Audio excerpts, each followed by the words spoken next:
This podcast is sponsored by YSC Real Estate Group, offering a tailor-made service, versatility and expertise for all your real estate needs. Are you thinking about selling, buying, investing or having your properties managed? For more information, check our website, www.yscrealestategroup.com. We are passionate about real estate and we love to support local businesses. We hope you guys enjoy the podcast. Cheers. All right, guys, welcome to, I guess this is season 2. Restarting season 2 with a bang here with Mr. John Tsai. Let's go. I think this is episode 48 or 49. Nice. 48, 49. This is season 2 though. So, welcome, John. John wanted me to introduce him just by saying that he's a real estate agent. Pretty much. Yeah, real estate agent from Vancouver. Yes, sir. Yes, sir. But he's a little more than that. President of EXP Canada. Yes, sir. God damn, man. Also, yeah. Good for you, man. Thank you. That's Thank crazy. you. Yeah. How long's it been since you've been president? I got the call March 6th, 2023, and then I was officially onboarded that day, 13th of March. Damn. So it would be one whole year in March. Yeah. Crazy. Yeah. A lot has happened in that 1 year, I guess. And man, I learned so much. I've been humbled so many times too. Market wasn't going well. People were leaving EXP Canada, and we needed leadership bad. Yeah. I had no corporate experience. My last job before selling real estate was selling jeans. Oh, really? And that's my only job before real estate. So jumping into this role was like, wow. But before we jump into that role, let's hear the story leading up to that. Like your past. Like starting selling jeans. Let's hear the background where you. Like, where did you start off in sales? Yeah. So actually in 2002, I got the job.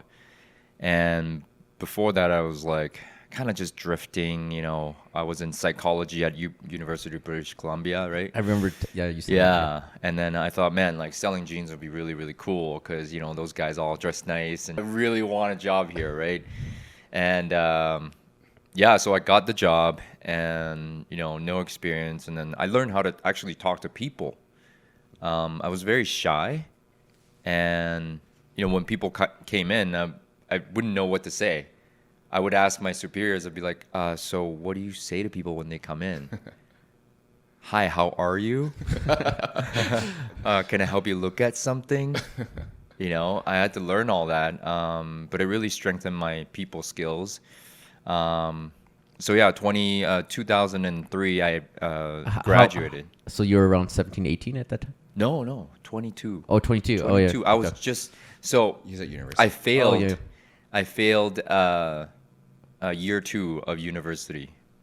Right. Yeah. I was on AP. Oh, yeah. Yeah, same as academic probation. Yep. Not AP the watch, guys, but Audemars. AP the probation. So I was on probation. So it took me 5 years to finish university, and then after I finished, I stayed at below the belt. You guys have a below the belt? Yeah. Yeah. Do they still exist? I don't think so. Yeah. And I couldn't get through to the next leadership role, which was from a salesperson to what they call a key holder. Oh, yeah. You guys ever done retail? You lock it up. Yeah, lock it up. And that's the next leadership role. And the next leadership role would be manager, right? And I was like, I want to be manager. And I never got to even key holder. So in 2005, I was like, man, I got to get out of this and do something with my life. And I just had a bad breakup with my girlfriend. I was just like really lost. But then in 2004, I found Tony Robbins. That's when the whole journey kind of started. Right. Yeah. But Big fan of his. big fan. Yeah. But So what, you did like a course or did you read a book? So actually in 2002, I'll tell you this story. 2002 is that summer before I got into below the belt was when I met this guy at the gym in Taiwan. His name is Will, and he was, funnily enough, 42 years old. I was 22, right? And he would be working out Tuesday in the afternoon in the gym. I'm like, dude, do you not work? And he's like, and he's Caucasian in Taiwan. I'm like, what are you doing here? And he's like, well, I'm retired. I'm like, what? How old are you? He said 42. I'm like, what? How do you do that? He's like, well, I built a language school teaching people English, and I sold that, and then I now invest in real estate. And I'm like, wow, Will, I wanted to be just like you. What can I do? He said, go read the book, Rich Dad, Poor Dad.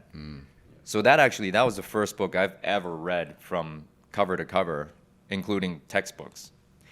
And Yeah, I think that was like my first book too, actually. yeah, I read that in high school. exactly. But So I didn't understand it. I barely understood much, but the only thing I understood was I need to buy real estate so I can have rental income to sustain my lifestyle without working physically. Assets and liabilities. Assets, liabilities, passive income, right? Yeah. And then I was like, wow, this book blew my mind. So Will, if you're listening out there, thank you. Wherever he is. Wherever he is, right? So he would be today 63 years old right now. Damn. Isn't that crazy? That is. So now, I'm 43. Yeah. So now when I look at 22-year-olds, I'm like, I got to be the Will for that guy. Pass it You know, on. Pass on the torch. Yeah. Right? So that's how it all started. But it didn't, obviously it takes time to actually get it. And then I was in my mom's basement, making like $24,000 a year, 24 years old. I'm like, man, where am I going with my life? I just graduated UBC, didn't have a job but selling jeans. And then this guy, like 4 o'clock in the morning, comes on an infomercial. The guy with the big head and big teeth, Tony Robbins. Yeah. He said, if you buy Get the Edge, you'll also get personal power for 1 whole week. I'm like, done, man. You're like, I need some personal power. I need some personal power. So I bought it, and then came in the mail. I still have those CDs, man. Wow, what a journey. You should listen to them again. I should. I would be interested to listen to that. That'd be Yeah. great. They're good. Yeah. All of Tony Robbins stuff is so good, man. Yeah, because Jason did the mastery with Tony Robbins stuff. Oh, Yeah, we did we did like Unleash the Power Within. yeah.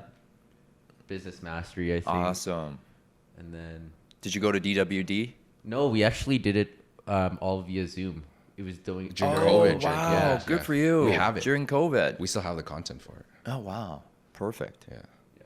That's amazing. Yeah, but yeah, self-development stuff is always like, I don't know, I've always been into self-development stuff too. That's how we met, right? Yeah, Landmark. Yeah. Landmark, I would say beyond Tony was the biggest game changer for me. Same with me. Yeah. Yeah, it was huge. 2017 is when I took it. Oh, wow. Yeah. So it was Amazing. like when we became business partners. There you go. It actually helped create like the fundamentals to our structure for business. Yeah. And create a common communication amongst each other, because it's very difficult in a business to work with someone. It's almost like a relationship, right? Yeah, it is. And if you don't have a good communication, like you don't have a common ground to work on. You're just fighting with each other.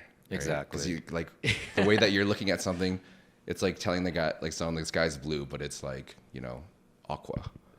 But it's like, it's the same fucking color. Exactly. Relatively. But, Exactly. But like, It definitely helped our business for sure. Because like when we first started, we were like, I was like, bro, you're not seeing what I'm trying to see here. Yeah, you know? yeah, It's yeah. like- Yeah. because Jason and I are very different. Yeah. Right. Like, I see things different. He sees different. But the thing is that when we're together, we're like one unit. That's awesome. Right. So that's why we're able to kind of go into the direction we need to go to by coming to a common ground. But sometimes as you grow and stuff like that, things change too.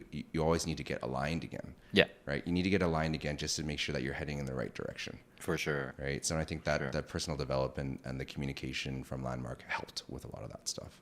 I am sure. More than you know, I think. Exactly. Yeah. So Well, yeah. And speaking of Align, well, you have a team called Align. Yeah, that's right. yeah, that's a sick name. Yeah, that's right. So John also has a team of, I don't even know how many, 40 plus people. Right now, 56. God damn.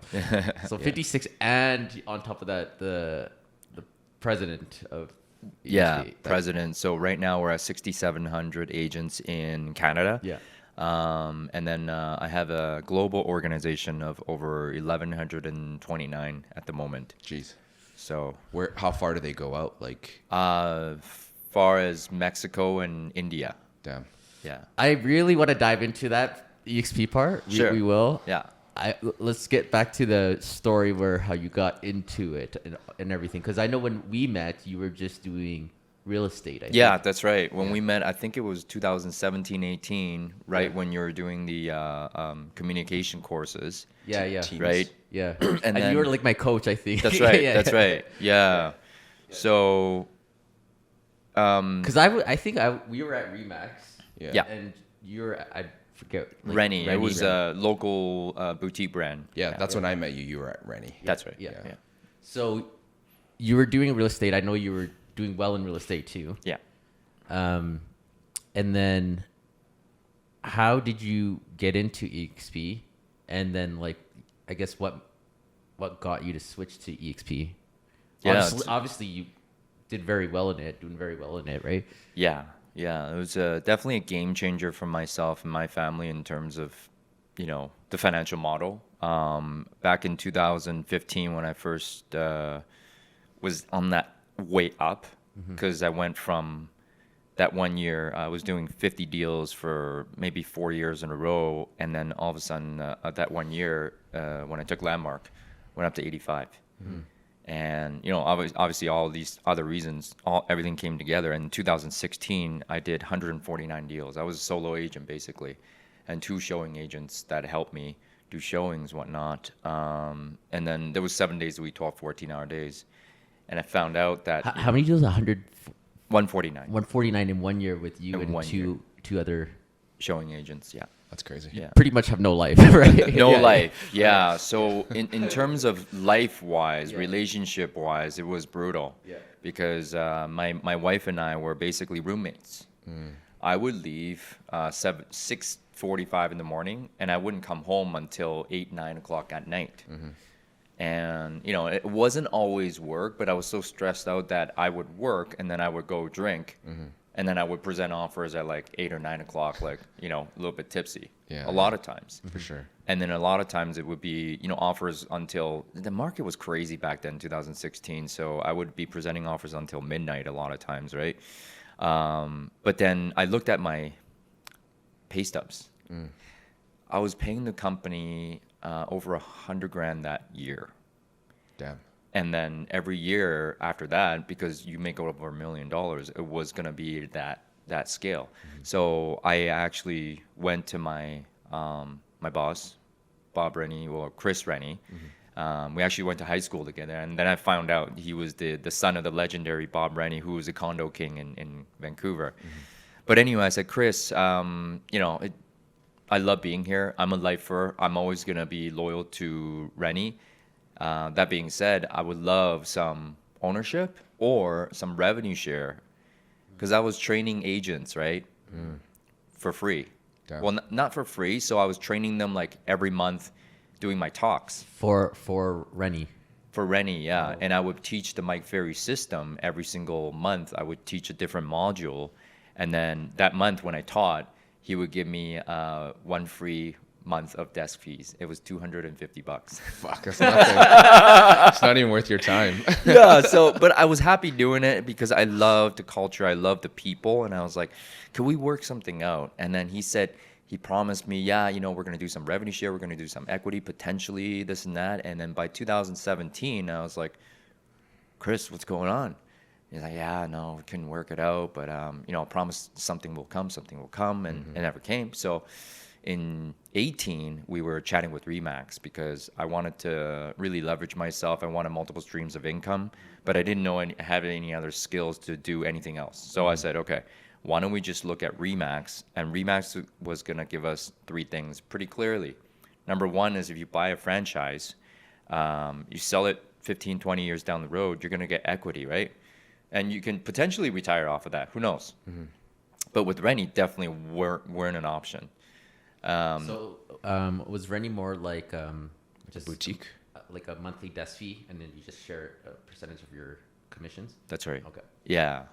They provided a lot of resources, mind you. I mean, they had the best parties. We had the best trips. But I could buy those trips with the splits that I was paying. Yeah. So, financially just didn't make sense anymore. So Remax, second benefit was recruit agents, help them sell real estate, and obviously you create a split.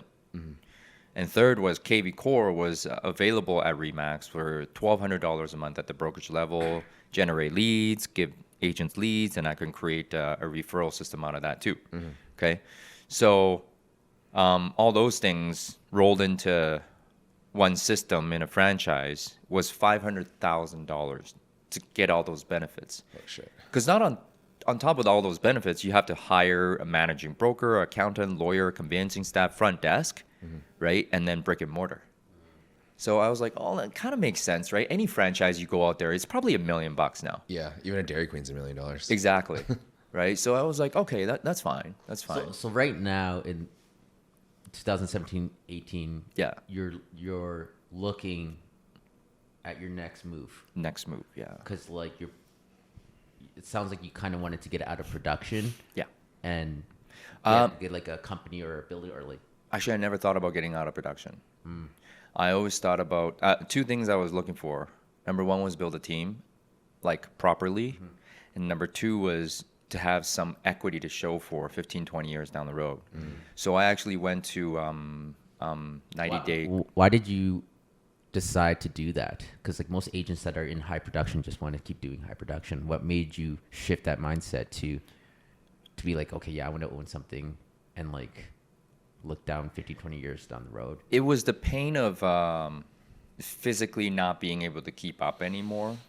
Like Like as in real estate transactions or just as in work? Yeah, because every year after the 149, it started going down.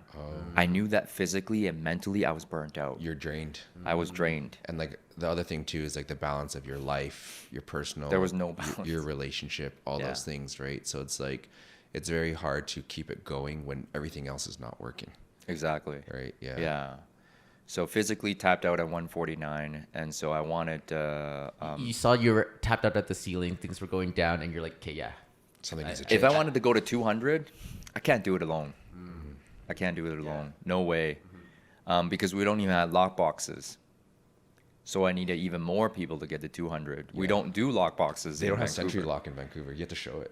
I have to show it. So the two Oh, really? agents were burnt out also. Wait, in Vancouver, there's no Century Lockbox? There's Century Lock, but only happens in the Fraser Valley, which I'm in Greater Vancouver, and all the listing showings are accompanied by the listing agent.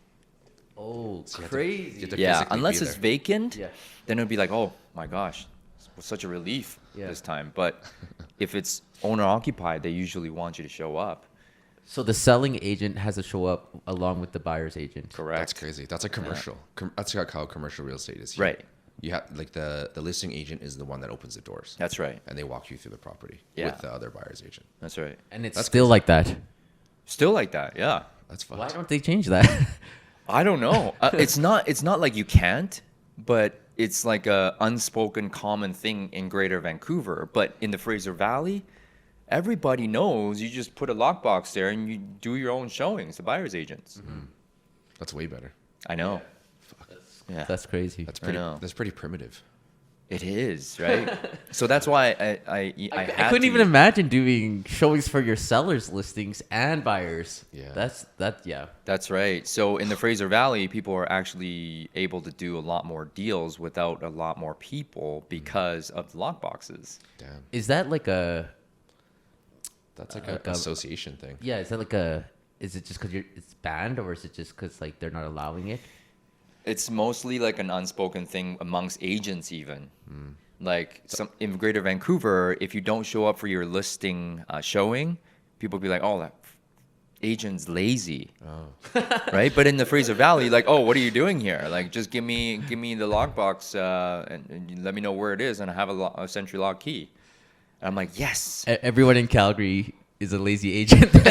I know, right? But it doesn't make sense because when you show up, like, what are you gonna do and say to sell your own listing that the buyer agents can't? Yeah. And bottom line is the price sells the home. Yeah. If you price it right, you're gonna get multiple offers. If it's overpriced, no matter what you say, Yeah. they're not gonna go, oh my gosh, I love what you said. I'm gonna make an offer. Yeah. And like the selling agent obviously is gonna oversell the house too. Yeah, obviously, Like right? they're not gonna shit on their own listing, be like, yeah, this thing's fucked, that thing's Yeah, fucked. no, like, this you shouldn't actually buy this doesn't work listing. here. You see this right here behind it? like- You know? They're like, don't Don't buy come in this place. room. Don't come in this room. Guys, go move along. Yeah, don't look at this side, but it's all good. Exactly. That's wild. I never knew that. Yeah, now you know, man. Shit. All over Greater Vancouver. That's stress. 15,000 agents not using lockboxes. That's like, I guess it's so embedded in the culture It is. that it's like that you couldn't even introduce a technology almost unless you wanted to. It's tough. If they Tough introduce conversation. that company would capitalize for sure, because it's just like What about door codes? Door codes? Yeah. No. They still want the listing agent to show up. I think from what it sounds like it is like it's frowned upon It's frowned upon. if the listing yes. agent doesn't come. Yeah, that's Yes, crazy. that's right. Damn, we're lucky, I guess. Then. Yeah, definitely. And that's why, you guys are blessed in the fact that you take a listing and if you price it right, you don't go to any showings. Yeah. Which is awesome. So you don't the amount of driving that you're saving, oh my gosh. Yeah, Right? it's tiring. So you're saying like because we've obviously listed homes and we get like 20 showings sometimes, especially in the hard market. Yeah. In Vancouver, you had to be there for All 20. Fuck, Yeah. that is stressful. It is. Just thinking about that stresses me out. Exactly, right? And that's why I feel like you we're would just stand outside though. Or I have an open house. I mean, Yeah, if, just if have an it's if it's really that hot, what we usually do is what we call the DRPO in Greater Vancouver. It's the Direction of Representation of Offers. Okay, so then we'll just say, okay, well, no showings until Saturday, oh, okay. and then Sunday. If it's that hot, right? It's like an open house. Yeah, so we'll do an open house. So we'll do usually a sneak peek Thursday afternoon from 5 to 6, and then Saturday, Sunday open houses 2 to 4, and then Tuesday we present offers. That's in a hot market, right? So then that's what we do. So then we don't come back and forth 20 booked showings all day long. No. That would suck because like if someone no shows, you're fucked. Like it's just a waste Oh, of time. we get so mad. Oh, I drove 25 minutes, and then I get in my team chat. The guy just told me that he couldn't come. I drove 25 minutes here. Yeah, and the You know? traffic and everything in Vancouver Exactly, is not it's super fun. stressful. Fuck. I can But- see that. I can see why you were burnt out. Oh yeah, yeah. Because I had to do some of my own listing showings. Yeah. Right, because them two were doing most of it, but still, there's some times where it's just 3 people doing Yeah. 150 deals. It's not enough time. And That's you're all. probably doing most of them in the evening and weekends. Evening, weekend, so it's definitely 7 days a week. Yeah. Yeah, that's stressful. How long did you do that for? So 2017, we sustained that. We did 137 deals that next year. Super burnt out, and then 2018 we did 99. So it dropped dramatically. Yeah. Oh, yeah. So yeah, getting back to where you were after it dropped, you wanted to transition out of.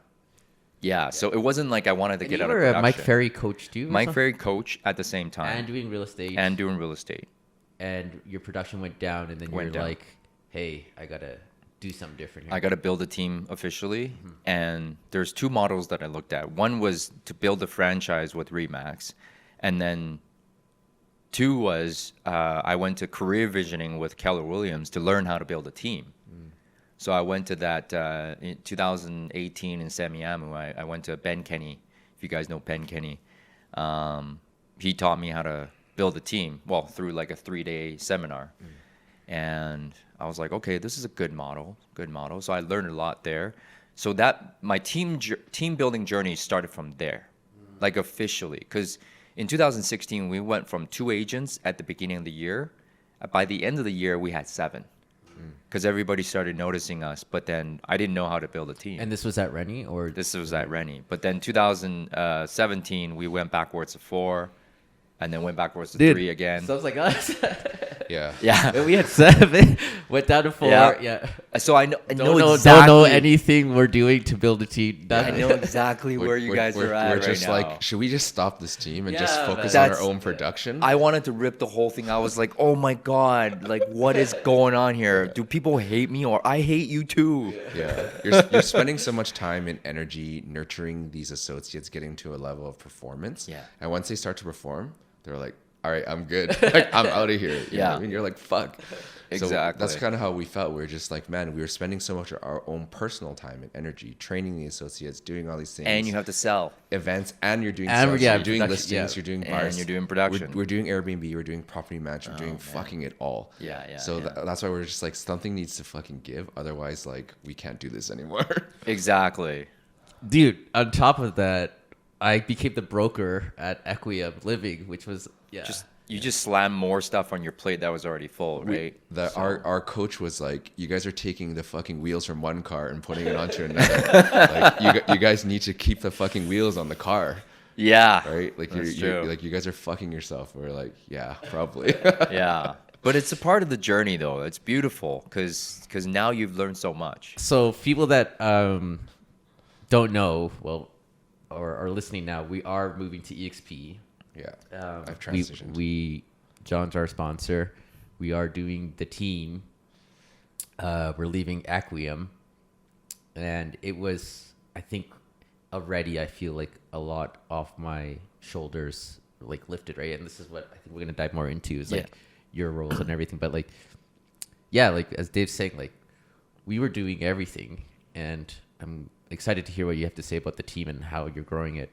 But I think this year was like a big realization where we burnt out, right? And was like we couldn't grow, and we're like, fuck, do we even want to grow this team anymore? Right? Yeah, Exactly. We hit a plateau because I think, remember last time we were on the podcast with you, and like the goal was to hit 100 deals. Yeah. And we're like, fuck, we're never gonna be able to hit 100 deals. Me and Jason were just talking about this recently because you were like, I'm gonna challenge you guys to fucking hit 100 deals. Yeah. Right. And then afterwards, once we started building and we hit that, like we got like surpassed that point now, right? So now we're like, okay, we've done that, but we couldn't do that without the team. But the thing is that now we got to a point where like, how can we get back to the next level of even higher than that, right? And it's like we realize we need to work on ourselves and to build something that is more solid in foundation between us to hit to that next level. Otherwise, we're going to continue to be stuck and plateaued or even digress from that level as well. So that's why we kind of were like interested in going through the EXP model and learning more, because we're like, we want to hit the next level. We don't know where to go. They say the business only grows as big as the person that's like leading it. That's right. Like it's only going to grow unless the leadership of that company grows. That's right. And I think that's where we realized we're like, yeah, we need a coach. We need people that's done it. Cause like, for us, like we weren't planning to grow a team. Right. And I think you were maybe a little bit more intentional about it. Mm-hmm. But like for us, like when we went to Equium, it was just me and Dave, and then the team started to grow. We started like rejecting people actually that was trying to join the team now. Oh, wow. We're turning people away. We're like, we're not doing this. Right? I told you some of this, right? That's right. Yeah. So it was bad. Like because we were getting to a point where like the service of the team was not being utilized because the market was so hot here as well. Yeah.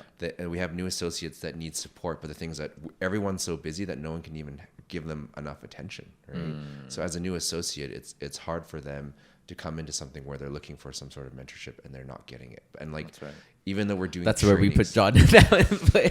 like, because we were doing showings all night, and then I would be hosting training sessions in the evening, like after dinner, over Zoom. Oh boy. Right. So I'm like sitting there doing training sessions with these guys after dinner, after doing all the showings, while being in the middle of an offers on the night too.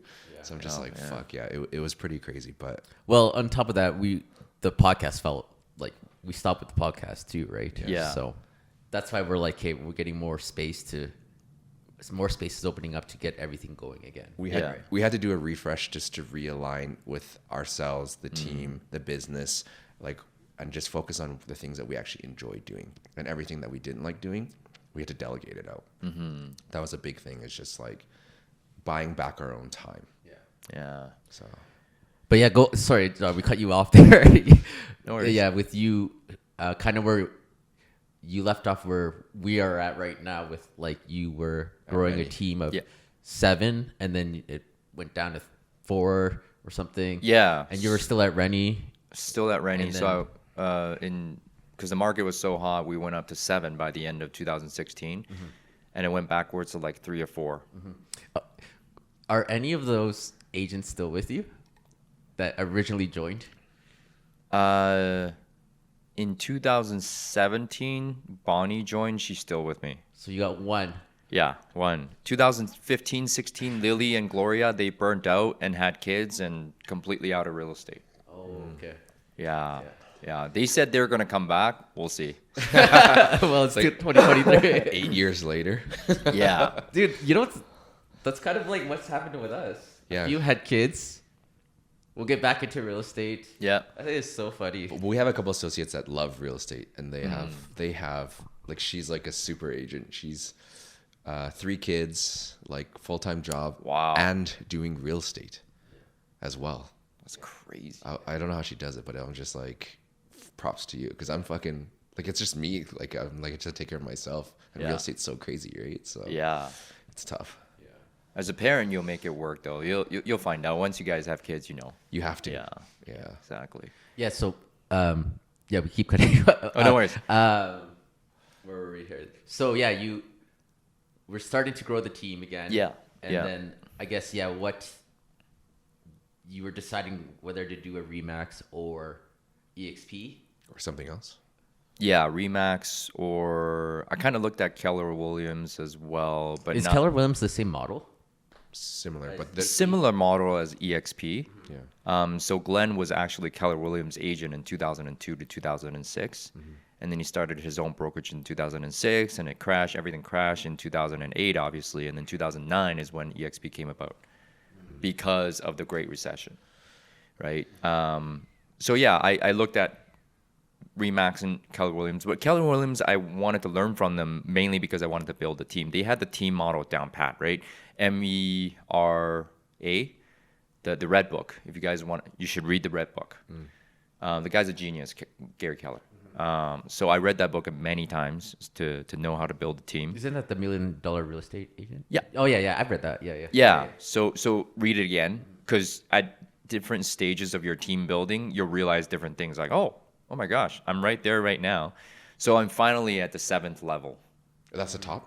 That's like CEO. Oh, crazy. And then you have sales manager, marketing, this and that, right? Like you draw out the org chart. I'm basically out. Where do you think we are? Right now, you're probably at level 4. Okay. Where you have assistants, you have agents, but you're still selling at a high level. You're still doing buyers, you're still doing listings, right? I think you're in between that 4 and 5 range. Yeah. Because we were trying to focus more on the listings in like the really hot market. Like when everybody wanted to sell, we were like most of the transactions that we're doing were just listings, like probably 80% of the deals. Wow. Right. Good. And then afterwards, the market took a shit. Yeah. And then no one wanted to list. So we're like, okay, well, we have all these buyers. We can either give them to our associates, or we could work these leads, because otherwise we have no business. You know what I mean? Yeah. So it's like it's very market dependent on what they want. Yeah. Right. So like I felt like we took a step up, and then we took a step back based on the market. So you're kind of always adapting, adjusting to figure out where 100%. you're at, because like if no one's selling and you're just focusing on listings, you're fucked. I think you want to kind of be, though, eventually get to where John's at. But that takes time. Because you're not selling or buying anything anymore. No, but I still keep in touch with my clients. I still talk to my clients. Yeah. I'll make calls here and there, but it's not like specific prospecting calls anymore. It's just connecting with past clients and friends and family. But we do a lot of client events. Yeah. That I show up for sure, right? Because I think like, the position that I'm in right now, how much we've built, it was all because of the clients. I'll never let that go. Yeah. Still always show up. I agree. Yeah. We have something called like a client appreciation program. So it's like ongoing service, right? Even though the deal's done, we want to have ongoing service for them, because we don't see them. Yeah. They're not going to buy again from us for a while, but we want to maintain the connection with them, because Exactly. like without them, we couldn't be here. Yeah. Right. So we want to, like, we have like ongoing mail outs, like gift cards, all these things, like events, promotions, all these things that we want to do with the client, so that it keeps us top of mind without being in their face. Like That's right. value. Yeah, always provide value. Yeah, so Keller Williams, Remax, and then we were pretty close to signing with Remax because my guy, Bill Layler, he's now still at Remax, but he said, why don't we look at EXP? And I'm like, what's EXP? He's like, well, John, you're looking for three things very specifically: equity, residual income, and KV Core to give you more leads and more deals. I said, yeah. So EXP is going to give us all three? He said, yes. What was the last thing you said? KV Core? KV Core. What's that? Lead gen. It's a lead generation platform, website, CRM, and lead gen, all in one. And EXP has that? EXP has that for free. Oh, didn't even know. Yeah. So we'll get that. You'll get that. Yeah. But if you already have an existing one, don't try to rip things up, overnight. We also have Chime. Yeah. What do you guys use right now? We were using Chime, and we were using, what was the other one? I don't remember. Yeah, We were using Chime though. Yeah, we were using a couple. We tested a few of them out, Okay. but we just found that the leads were like trash. Yeah. So I'll give you some providers. We've tried them all, right? We've Okay. done Boomtown. Boomtown is one that I didn't use, but in terms of sync, Sync. That's what we use. okay, sync, Sync yeah. and Chime. Yeah. Sync. We did Making It Rain. We did Prime Seller Leads. We did Likeable Agent. We did them all, like Bold Leads, everything. So EXP provides that too? No. Oh, Those are So on top. that- probably that's- your line group. Or- Yeah, yeah, that's yeah. what we subscribe to. Right now, we're using Ylopo. Well, interesting. There you go. Yeah, Ylopo is probably the newest right now, and not many people are using it. So Why Lopa? Ylopo, Y, Y? and then LOPO. Oh, why Lopa? Okay. Yeah, you guys might want to look at that. Okay. We've been converting. We've taken like 5 listings in the past 2 months from it. So it's pretty legit leads. And these guys aren't like super high level closers either, right? We have 56 agents right now, guys, and most of them are brand new. I think that's what we were dealing with too, brand new agents. So you're training them, doing everything to get them. So So they're in a tough market right now. they're in a tough Yeah. market right now, and they realize that, which is good, right? The reason why we grew from 20 this year, because I went backwards. I was at 27 agents, just me as the team leader. And then we went backwards. We lost 7 like overnight. Okay, market change. And, oh, John, I'm just going to go out on my own, blah, blah, blah. And then I was like, wow. And then that's when the president rule came. So that's when also I said, I wanted to rebrand my name out of the team name for a year and a half. And I was like, I don't have time to like think. But then when that happened, there's no way I could be there full time with the team anymore. So I needed 2 things: a team manager and to brand my name out of the name right away. And so it was Bonnie, the one that's been with me since 2017. Said, how about the Align Group? That's a good one. I was like, done.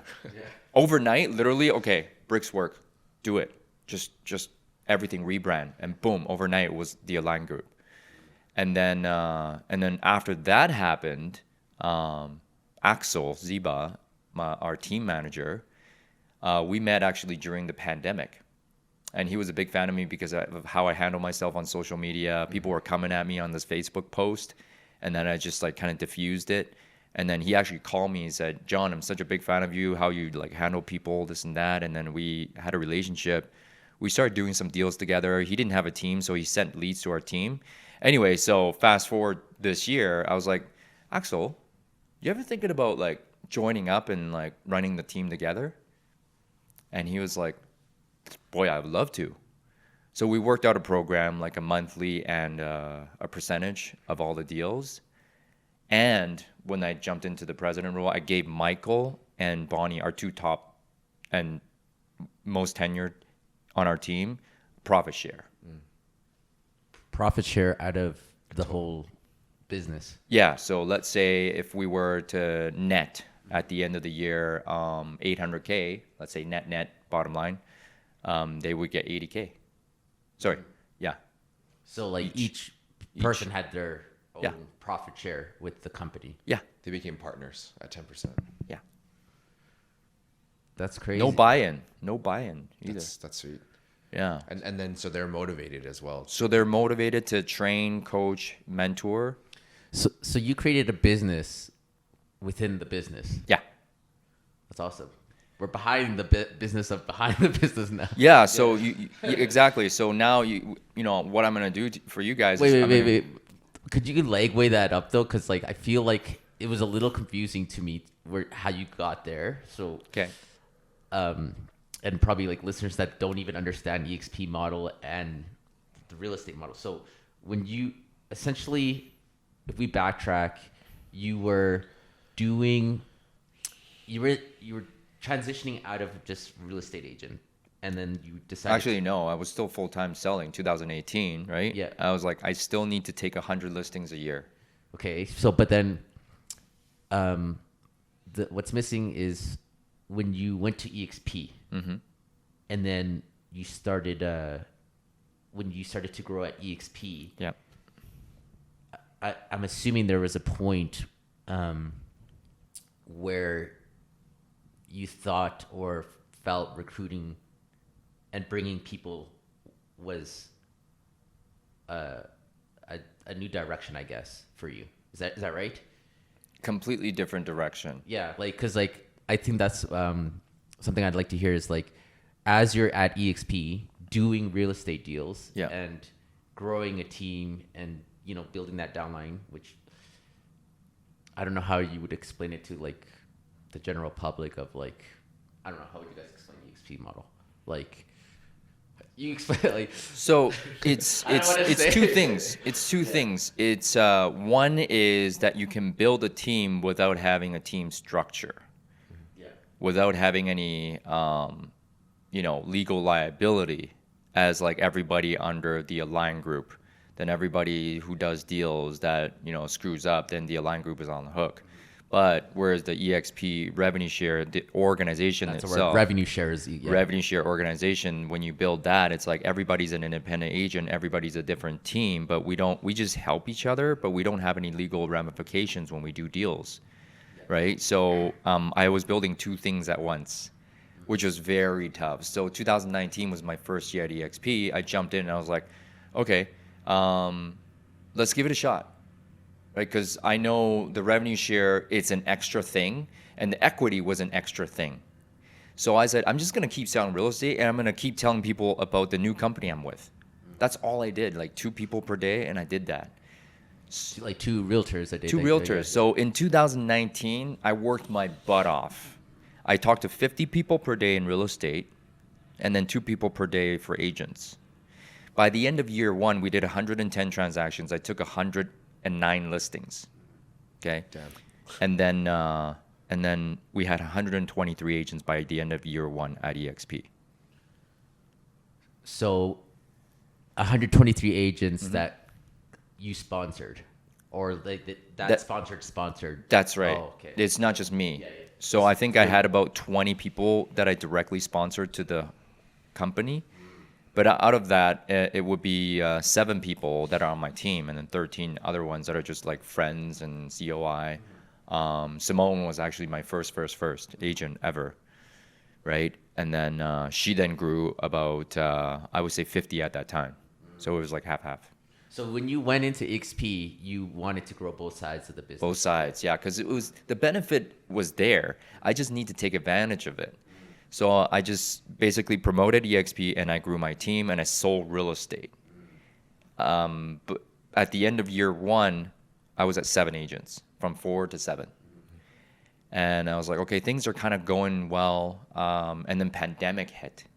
What was funny was pandemic blew up my organization because everybody wanted to go cloud-based now. Yeah. It was like the perfect time, perfect storm. Yeah.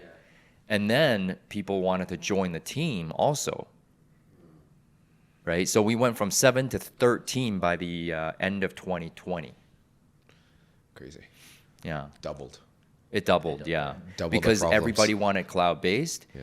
And what people started realizing that when you're on the team, you can also generate a revenue share organization. They can recruit to the team. So I have people on the team bringing people to the team, but also in their own revenue share organization. So it made it more sticky. Right? So by the end of year one, we were really catching momentum and the market was on fire, right? By the end of After COVID. after Yeah. COVID, 2020 market was on fire. May 2020, just May- the doors just opened the floodgates. It just for the last 3 years. It went bananas, fucked. man. Like you just needed to have a pulse to sell real estate. Yeah, all you had to do was look at your phone and be like, "All right, I'm out." Like you're literally Yeah. everyone is calling you nonstop. Oh, so I'll tell you how I got out of production. I didn't really think about getting out of production at all. But when I was listing properties virtually during the pandemic, I was like, and I was super deathly afraid of dying from COVID. So I didn't get out of my own condo for 2 months. For 2 months straight, I was in my condos. And I was like, hey, Bonnie, would you go and preview that property? Michael, can you go here? And then all of a sudden, I'm like, wait a minute. I could do this. And then people started calling me to list property, and I would train them the clients so well. They'd be like, "Hey, John, who are you gonna send over to preview my property?" I was like, "Ding, ding, ding, I could do this." So then, 2021, when we went from 13 agents to 22 agents, that year I got out of production completely. Crazy. So what shifted that? Like, I'm out of production. Was it COVID? Or is it- COVID too. COVID sped it up. Yeah.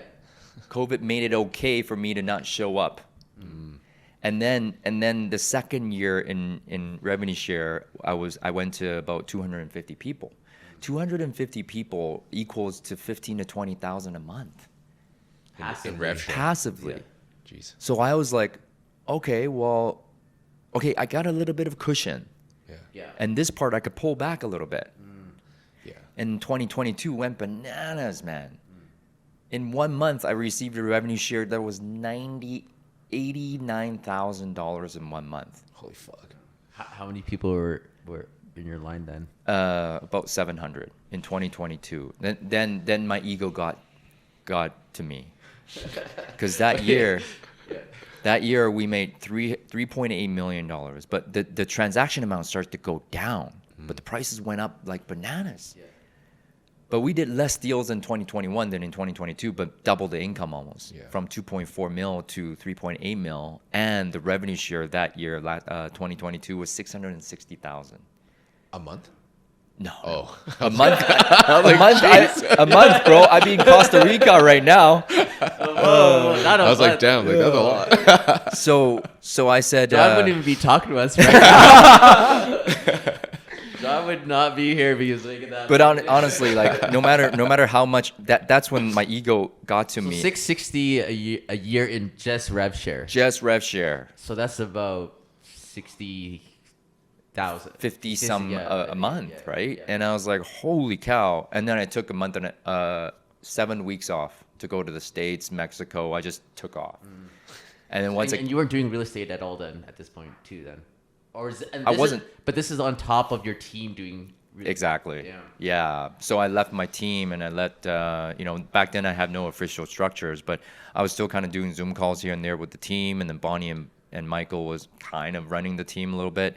And then perfect storm again, July 2022, market crashed almost overnight. 40% drop in sales. Prices started going down. Interest rates? Interest rates. Yeah, interest rates fucked Correct. everybody. Yeah. So and then I spent all my money, all 3.8. So 3.8. I took home about 1.5. Yeah. Okay, that's solid. and then I spent it all. I spent all my revenue share too. On what? You bought a I bought a house that's 2.5, Yeah. Damn. and then I bought it with my corp money, Okay. right? Oh. Well, you have to, Yeah, that's your right? money. Yeah. And then I bought so the Lamborghini I bought 2020. yeah. Thank goodness I sold that May 2022. Yeah. And then, but I bought a G-Wagon that was $320,000. Like, what was I thinking? What was I thinking? And then everybody that came to me with a business idea, you know how when you have money, Oh, people just yeah. came to you, hey, you want to invest in this and invest in that? I was like, oh yeah, 50K here, 100K here, no problem. Next thing you know, 3 months later in October, in my corp, $0. Shit. And that put a fire under your ass again. No, I wanted to cry. Okay? I wanted to cry.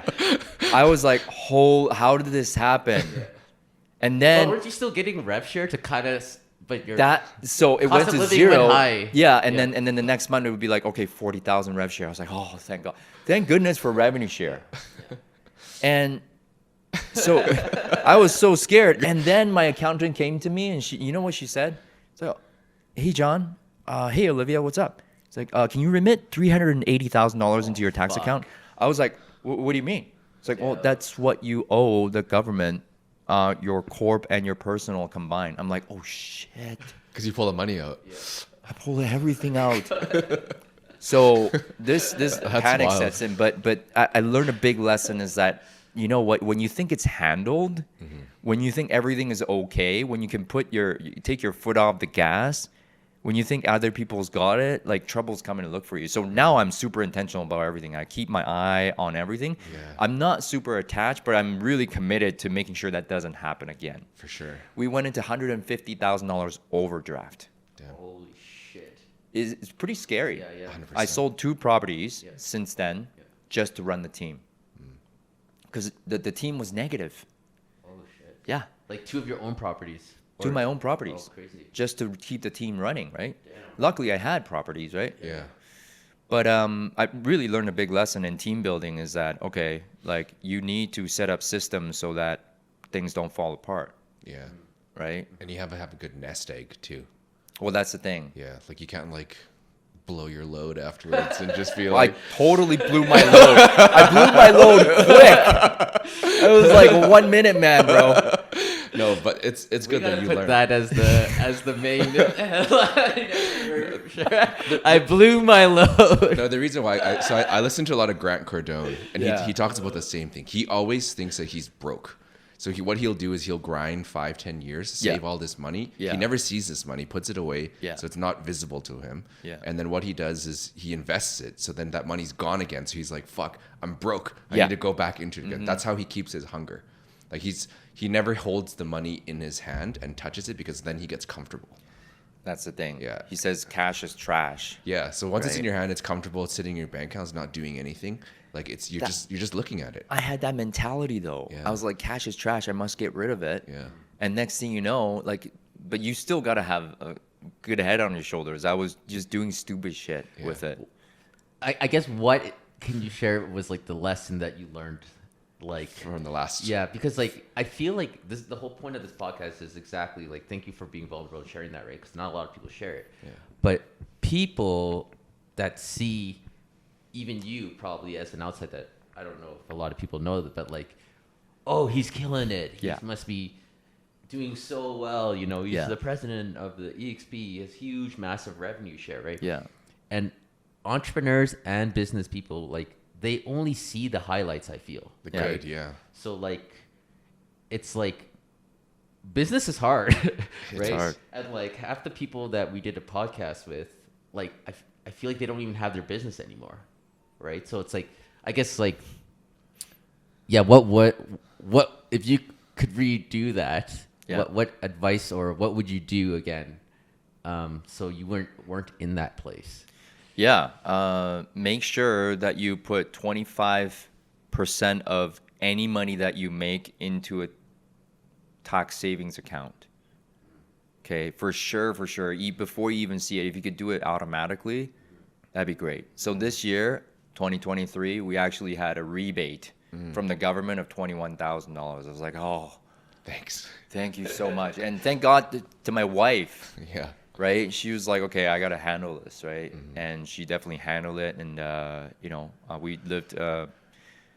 Dude, I hate fucking taxes though. I know. So Like It's we're the getting hit with worst. taxes right now. Yeah. And we're like, where is this fucking coming from? We're like, our accountant's like, oh, you owe this. We're like, Exactly, we're like, right. what? We're like, we're always surprised by but it. we have a little nest egg, which Yeah. is Good. like we learned. Yeah. Because The year before we were catching up with all the other stuff like Airbnb. it was the Airbnb that got us. the property management, because like we have separate accounts for like our real estate stuff, right? But like we have a whole different avenue of business, right? So it's like, yeah, we like, don't it? Yeah, the Airbnb, trust the me. Airbnb stuff like totally was like We blew our load Yeah. too. So We were like, oh, we're making all this money, and then it was like, oh, we have to pay these other taxes. That's Or right. We're like, what the fuck is all this? But But no yeah. one tells you that in business. But When no you one get tells you when that. you get into it, you're like learning by mistakes. Yeah. And I think like that's the more successful you are as an entrepreneur, I think the bigger mistakes you learn, right? The more 100%. the more struggles you endure, the faster you learn.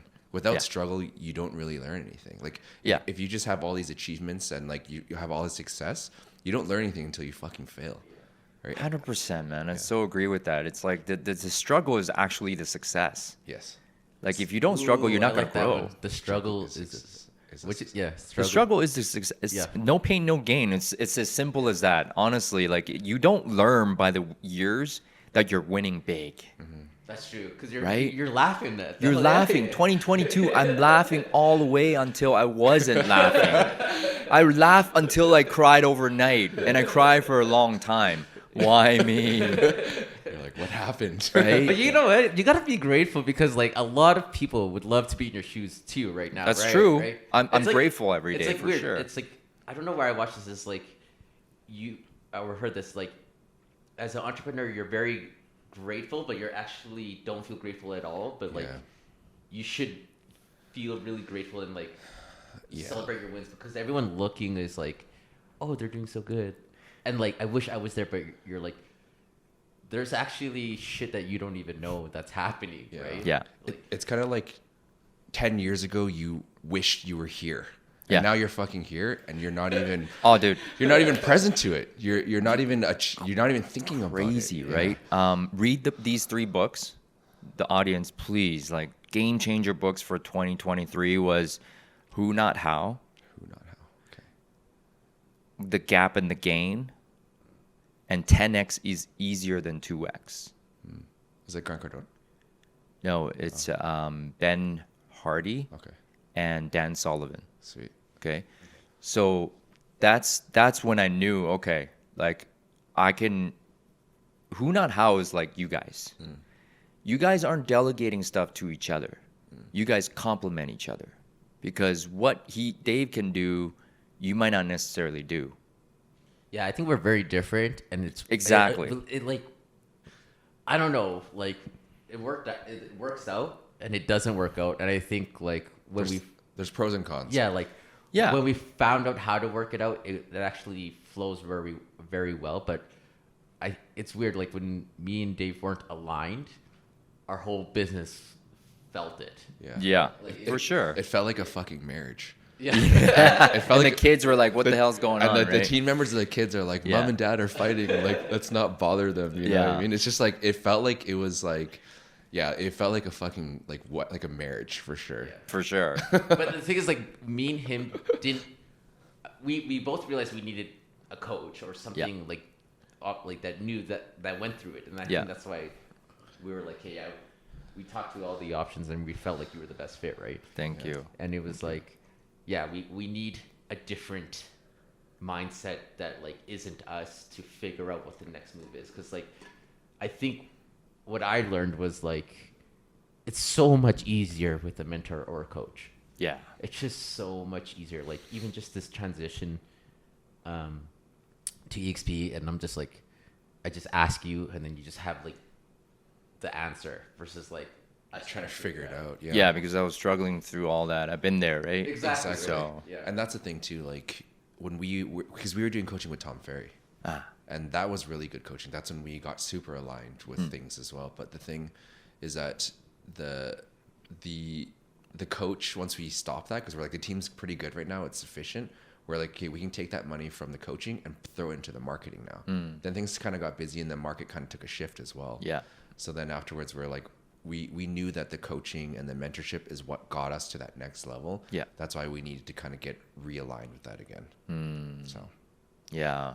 No, coaching is definitely something that is not talked about enough, I think. So from 2008, I signed up with Mike Ferry. And until 2019, when I got kicked out of Mike Ferry oh really? Why'd you get kicked out? because of EXP. Oh. Because his program is like sell real estate, list property, buy, Yeah. buy real estate so you can retire off of that. But EXP was a disruptor to that. It was kind of like, okay, if you have EXP, you have residual income, then it's kind of like, oh, we don't have to sell anymore, therefore we don't need Mike Ferry. It wasn't like that, right? But he thought it was like that.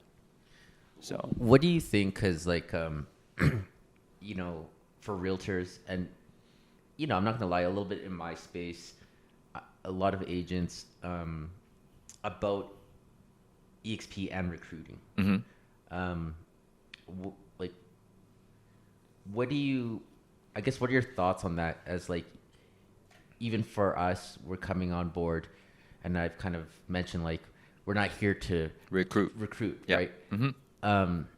But I do see the people that have, it's like a different type of business, and it is very beneficial. Yeah. So it's like, I guess, do you have anything to say about that? 100%, I do. Yeah. First of all, the numbers, true numbers, are 14% of the whole company has more than one agent that they brought in. Meaning 86% do not have more than one. 86% Of the Have more than whole one company, agent. Oh wow. right? Say that again. 86% of agents At don't- EXP, Yeah. 90,000 agents, 86% don't have a revenue share organization at all. They're just solo agents. They're just selling real estate. Interesting. So that kind of debunks because numbers don't lie. Yeah. But the 14% are really loud about recruiting. yes, because they're getting that passive income. That's right. They're building That's something their else. job. They're not real estate. They're more recruiting, you would say. So that's why we're changing the narrative now. It's like, how did we get to recruit so many people? Is because we sold a lot of real estate. And because we sold a lot of real estate, we know how to sell real estate at a high level. That's why people join us, to learn how to sell more real estate. So production is attraction, right? Yeah. I used to talk about revenue share a lot. Now I don't talk about it anymore. Because ultimately, if you don't sell real estate, how does a real estate company run?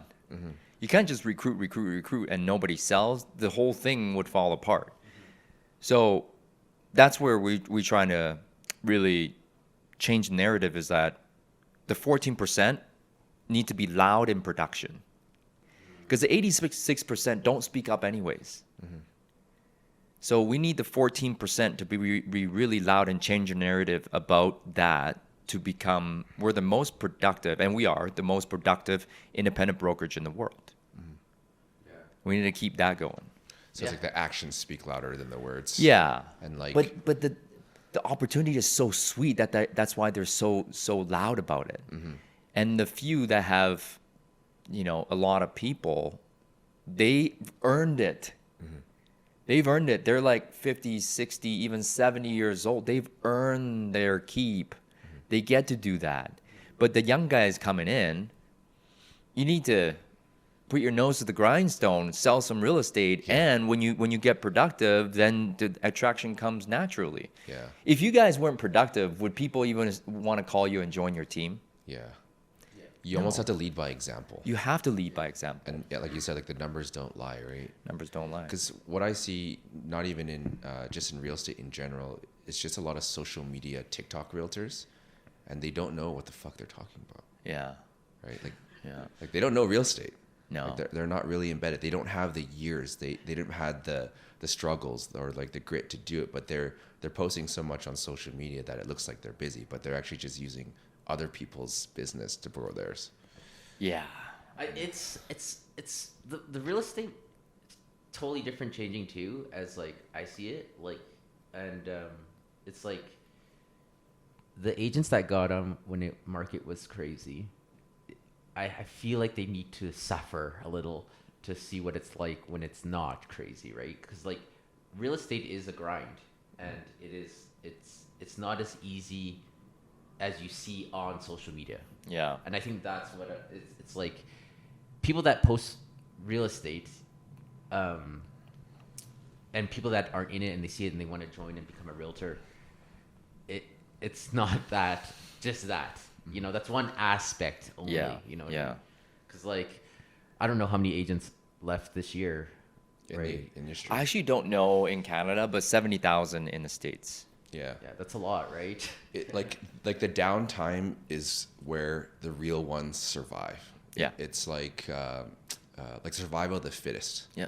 Do you know what I mean? The ones that are actually good at what they do will continue to grow and grow their business, but the ones that got into it just because they want to make a quick buck, they're the ones that are out because Yeah. they can't survive when the market is down, and they don't know what it is like to survive when the market is down. I got in on the lowest market, so I've never seen good, and when the good came, we were prepared, right? Yeah. But now it's heading in that direction again. I've been telling our team for like the last 2 years, like the sky is falling. You know what I mean? Yeah, Like, yeah. save your money. Don't spend it all on stupid shit. Yeah. Because when that stuff comes around again, you need to have at least a nest egg to survive the down season. Yeah, summer is always followed by fall. Fall is always followed by winter, right? Right now we're in the winter, so to speak, and it's always followed by spring.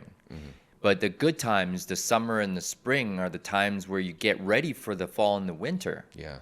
But the stupid part about realtors mostly is that spring and summer, they're just spending their shit blowing their load. Yeah. And then by the winter, they're starving. They're golfing. They're going Yeah. on vacation during the summertime. So- Like, that's why when it's busy season for me, I just grind.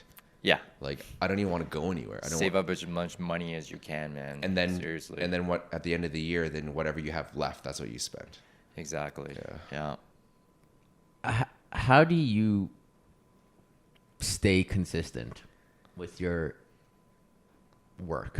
And I feel like you are pretty consistent, even gym, coach. Like, you're still Yeah. coaching. Yeah. You're still grinding. You're still like. I guess what advice can you give to someone to keep being consistent? Because I feel like you are pretty consistent with your level of work.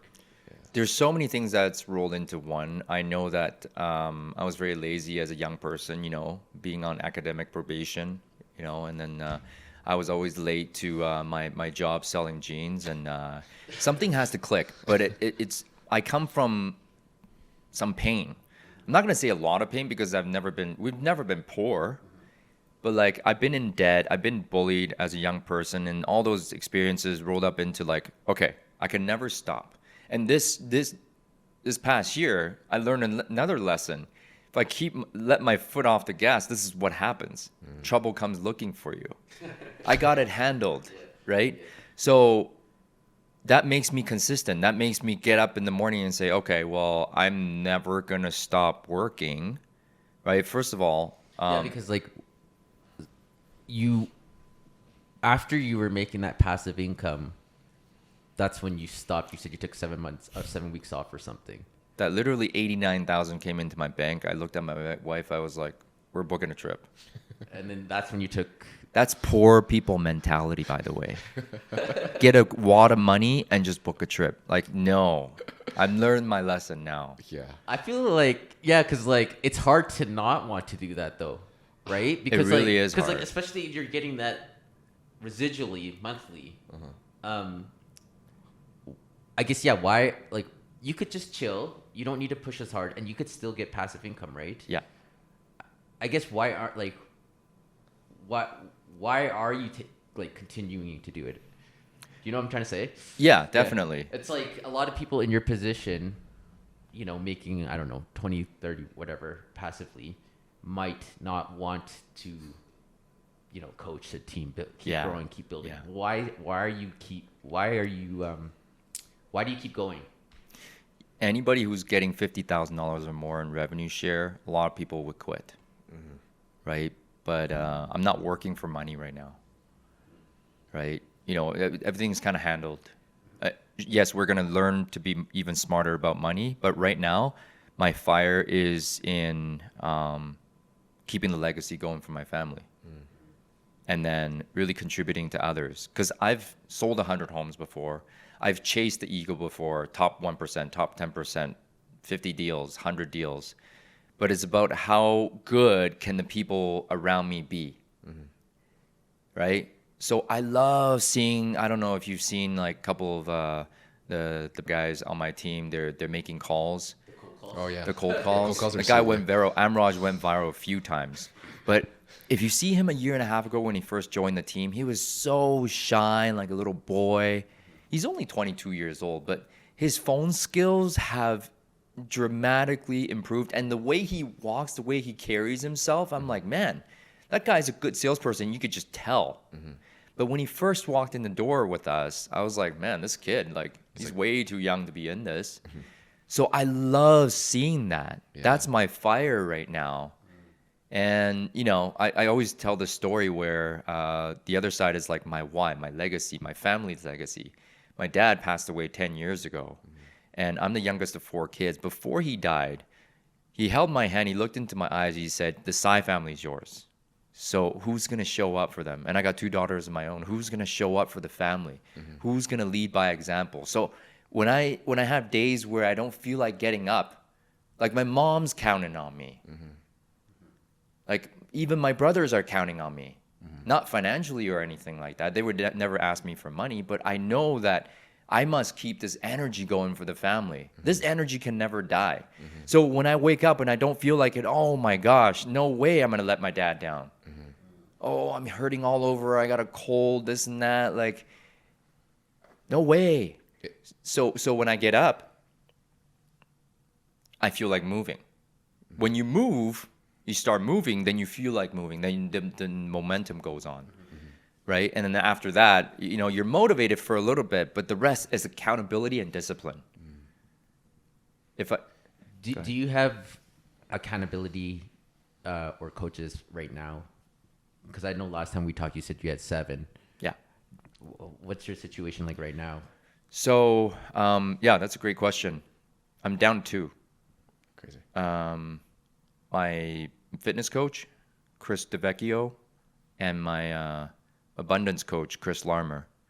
And then team coach, Mike Ferry coach, speech coach. What's abundance coach? Abundance coaching, if you read this book, Being the Solution, is Daryl Rutherford.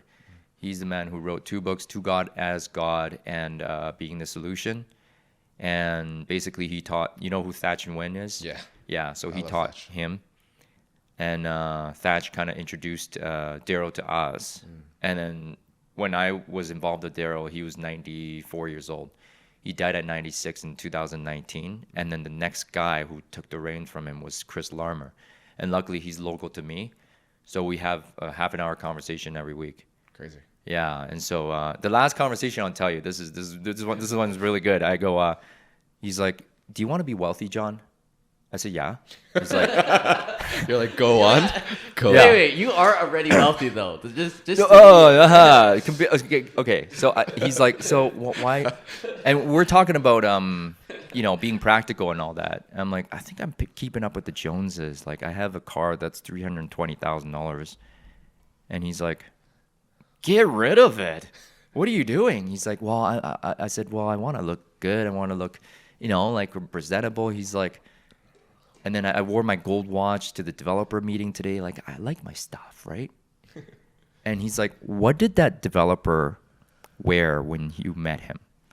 I said, oh, he wore a bomber jacket, North Face, and it was like a tattered one and like T-shirt striped. And then he wore a Rolex, but it was lesser than mine. He's like, do you honestly think that he thinks you are richer than him? I'm like, no. He's like, he thinks you're a dickhead. Right? And I was like, oh my God. And I never thought of that. He's like, who are you flexing for? I'm like, you're right. Who am I flexing for? Like all these cars. And then I told my mom-in-law after that conversation, I said, Mom, you know, we're going to get rid of both our cars and get like, you know, cars that we could pay out cash. Because my payments are $5,000 a month. Shit. Yeah. Some mortgage payments. So you know what she said to me, but she's never said before? She's very kind, right? And she's like, oh, you're selling your cars? Oh, now that everybody knows you, you don't have to show off anymore. I was like, okay, so all this time you think I'm a show off, but you never told me, right? So to most people, I look like a dickhead. Maybe to a young person trying to get, you know, come up, we're like, okay, well, you drive a nice car, you must know what you're doing. But to wealthy people, the real wealthy people, they're like, this guy is just trying to flex. So he said That's true. Yeah, yeah. he said this: wealth is quiet, poor is loud. It's true. Damn. I was like, damn, that hit me hard. But the Well, thing, yeah, because like the wealthiest people don't flex at all. but the thing about it though is that if you don't know, you'll never know until you try. Like that's what Jim Carrey said. Like he wished that everybody could be rich one time in their life to know that it's not everything. No, But until you exactly. get there and experience it and see all these things and do these things, you'll never know, because that's what you're made to believe, that's success. Right? So if you've never achieved it, you'll always want to achieve it. But once you achieve it, you're like, okay, I can simplify my life a bit now Yeah, because I've done it. yeah. Right? And this is not it. It's not it. Yeah. It's definitely not it. And to have all the money that you know in the bank account doesn't make you happy. No. Like your happiness level goes up to a certain point, and then like beyond that, it's like, Yeah. like when I bought the Lamborghini, I'm like, what next? Yeah. Like a Bugatti? Like I don't want a Bugatti. Yeah. They suck. And I drove it 500 kilometers in 2 years. Fuck. I never drove the car, so I realized, okay, well, this doesn't make me happy. Yeah. It actually made me very anxious driving it. Yeah. You know, like it's a Yeah. it's You're a like- supercar. Like, why am I doing this? And then you're worried about everybody parking. You're parking further away. You I'm don't- parking way in the back, like nobody can see me. it's not a way to live. Like you can't even enjoy it, even though you have it, because you're like some of the guys that I know that have exotics, they don't even drive them. They just sit in their garage. That's what I'm saying. And it's like they'll take it out maybe like one weekend, but it's like, what's the point of even fucking having it? That's the thing. And you know, when I first met Glenn Sanford, the guy's a billionaire, and he wears the same jacket and slacks every single time. And I drove up in a G-Wagon, and he drove up in a Panamera. That's like older Panamera too. And I'm like, I'm driving a nicer car than the CEO of the company. There's something up here, man. Like I should You're getting just, humbled a lot, I think. Yeah. throughout Yeah, these years, yeah, I'm yeah. getting humbled a lot, Yeah, yeah.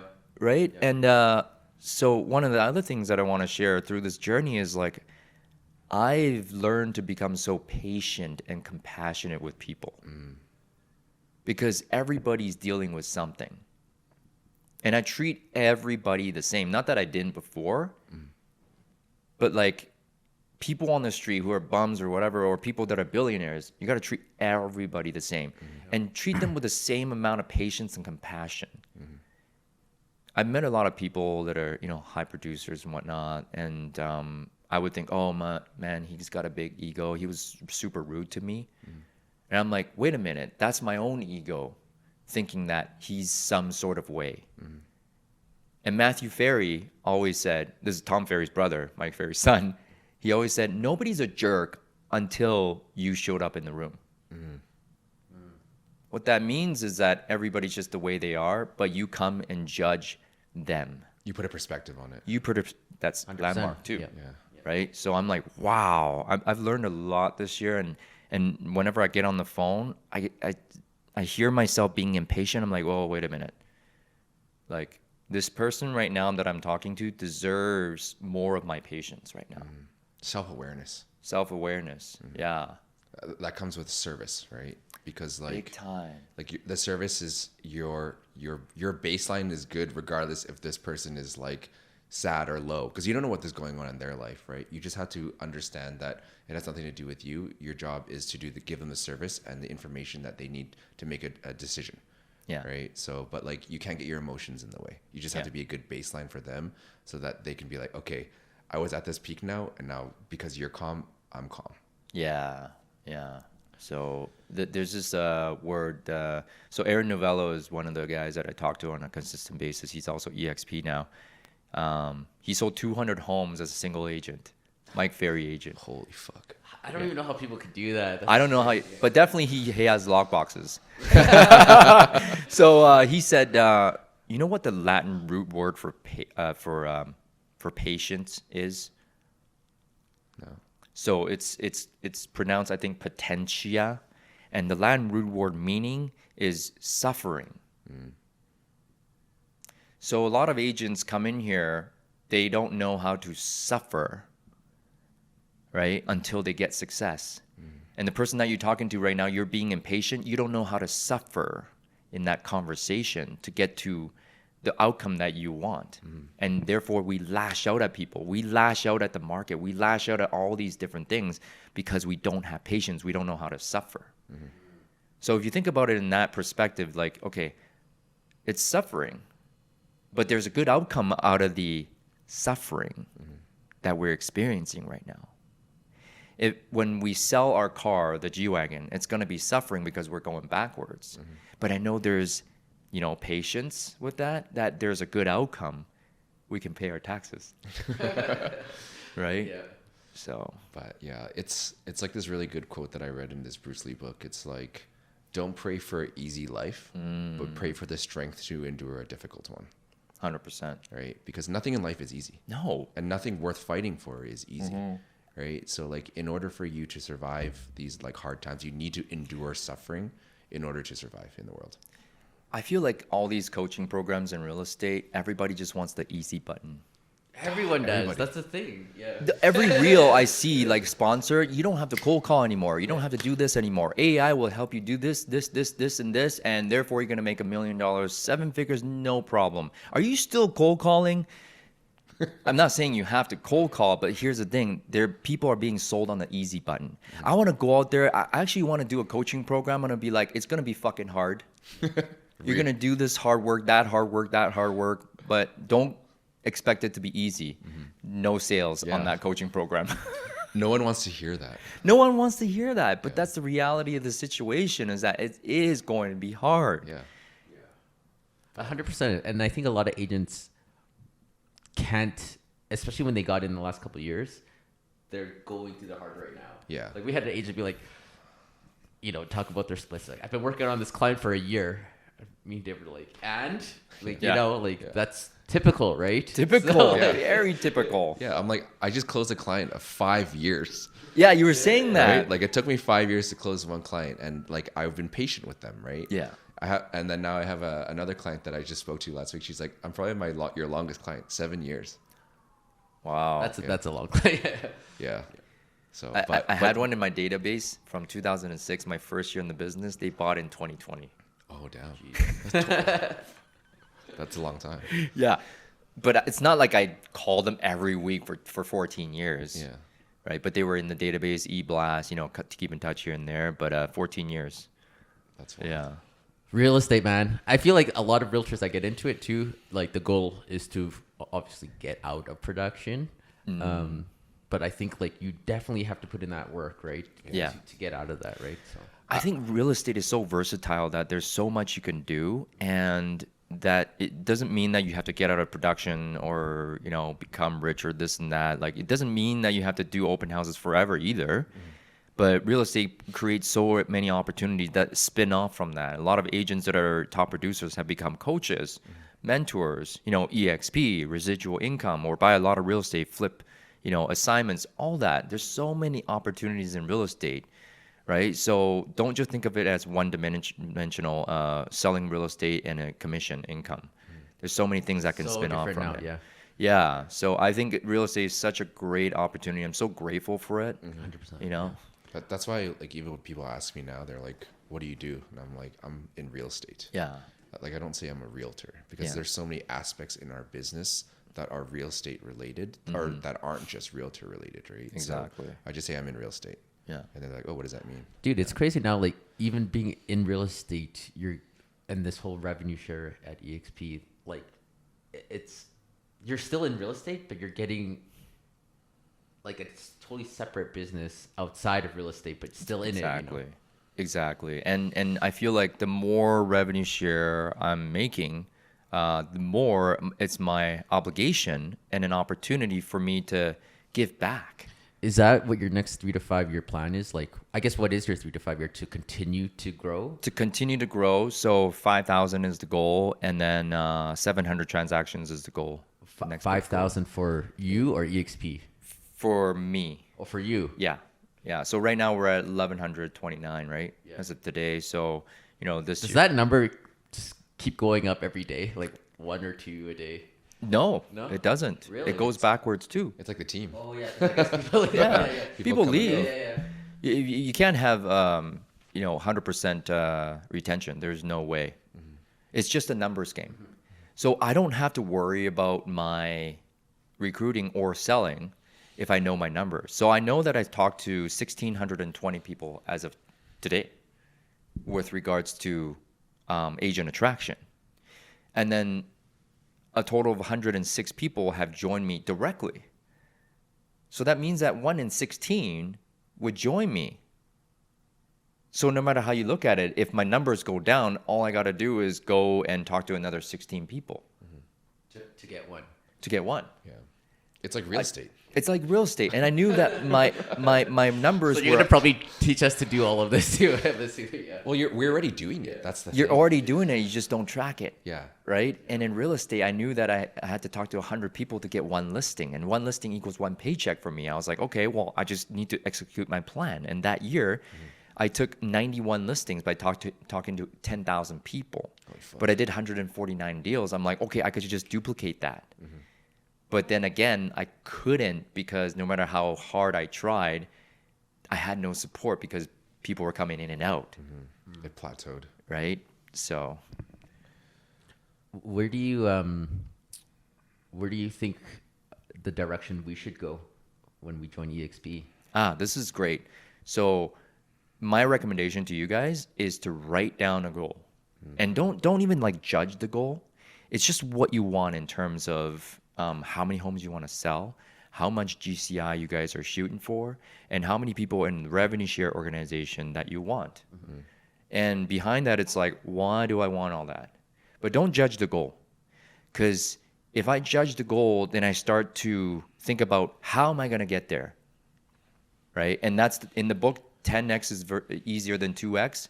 You're never going to know how to do something until you're actually doing it. So declaring the goal and thinking that you're going to know how to do it to get there is completely ridiculous. So just say, I want this, and the how will be attracted to you as you go along in your journey. But you just need to declare a goal. Yeah, I think me and Dave should be more intentional with what we're gonna do at EXP. Because Yeah. right now we just kind of 'Cause- everything's happening so fast. I think It's still new for us. Don't focus on the how. Yeah. Because I will give you the how every step of the way, because I have the roadmap already. For sure. But just you got to know the want, what you want, the what, and the why. Because every November we do goal planning with the team. Okay. And we just finished that. Perfect. Recently, right? So we wanted to just make sure that everybody is aligned and on track with what they want. And I told them to like get them to create goals that they don't even think they're going to be able to achieve. Just Perfect. write down, Exactly. right? Because at least it's there. Once it's on paper, it's intentional, Yes. right? And if you don't have the intention, your energy is going to go everywhere. But Yeah. like every quarter, you should be at least reviewing these goals to make sure that you're on track. What do I need to do now to get this like thing, right? So it's like you have to just keep on.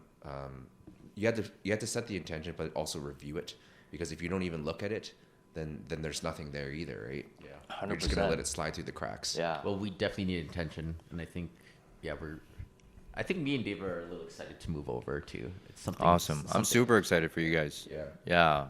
It Super was actually excited. like the first time I felt like I was excited about something. Oh, amazing. I'm Honestly, usually my not excited. my career was like reborn after I joined. Okay. Because it was completely different and it rejuvenated me. Yeah. I was so burnt out. I was hating my life. Yeah. I feel like that, like just exiting out of Equim as the broker is just like, yeah. Breath of fresh air for sure. Dave, do you have any questions before we wrap this up with John? No, I think we went through. We dived pretty deep. We did. We did. Let me just see. I wrote some notes here. If I have any. Yeah. It's like, yeah, thanks for coming on and Yeah, for coming sure. through. It's always great talking to you, to be honest. Likewise, guys. Yeah, like the reason why we even moved to EXP was because of John, right? Thank you. Like I felt like we looked around, talked to other people and stuff, I think, but it's like, I think the vision of what we want is so much more aligned with you through EXP. That's why we're like, this is why we want to go there. We just So had- Thank you. It was just like I needed someone that has gone through it, so that I could actually. It's like someone that actually has gone through it, so like you know that like what advice they're giving you is accurate. You know what I mean? Yeah. Versus like someone that really had like I don't know. It's just like I always say like if I'm ever giving you any advice, it's not going to be something I haven't done before. I'm never going to tell you to do anything that I haven't done before. Yeah, because then you're just bullshitting people, Yeah, exactly. right? So, Is there any last words you want to leave to listeners, to realtors, to business people? Anything you want to leave before the podcast? yeah, I've said a lot. Yeah, you shared a lot, man. It was really good podcast. Yeah, I'm glad thank you. we got back into the podcast. Yeah. This was a good Introduction. intro Back to into it. back into There you it, go. right? Yeah. There you go. So appreciate you coming down for sure. Absolutely, man.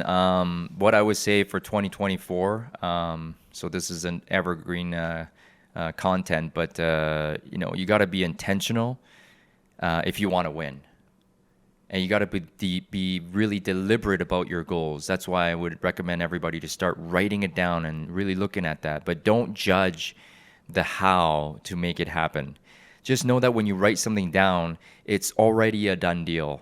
Anything that you want, because anything is possible, but you can't have everything.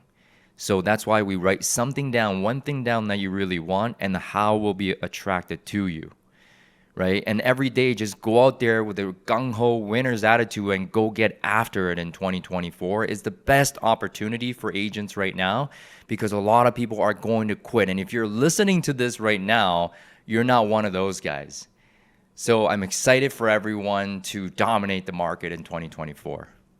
There you go. Let's go. Let's do it. Damn. So how can everybody find you?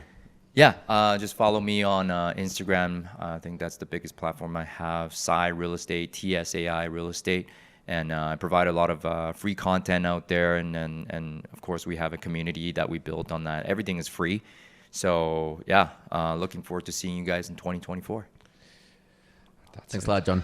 Thank you so much.